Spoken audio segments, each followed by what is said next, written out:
So today we're doing suction pumps, and very often, all too often, we end up finding issues with suction pumps where it is a accessory problem. Sometimes you'll get a break here in the lid, which will reduce your suction so you won't be getting anything in. But more often than not, what I end up finding is customers not paying attention and hooking these up backwards. The lids, all lids, specifically say which is the patient port. You can see the words right there, patient. And usually they have something else that'll tell you vacuum. This is vacuum, that's this port. And the difference is your patient port is just an open hole so that all your media is going right into the bucket. But the suction port, the one that the pump actually connects to, has what we call a check valve, ball or disc. This is designed so that if you overfill your bucket, because sometimes we don't pay attention, the stuff that you're putting into the bucket can't go into the pump. It's literally designed so that this is a float.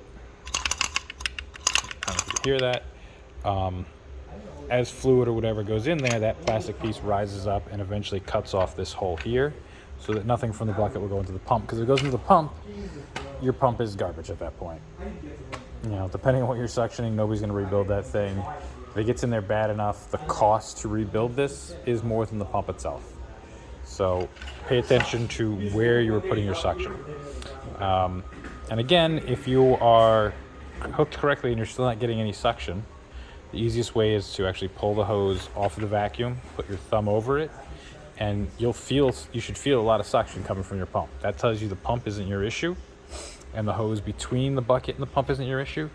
Your issue may be the hose to the patient, or your lid, or your bucket. I mean, these are just plastic, so if there's a crack in there, you'll either get no vacuum pressure or very little vacuum pressure. So just to show you, I've hooked these tubes up backwards.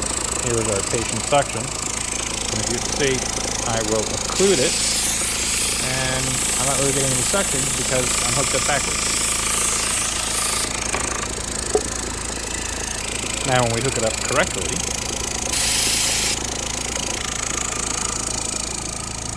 here's the change, see the gauge going, that's when you're hooked up correctly.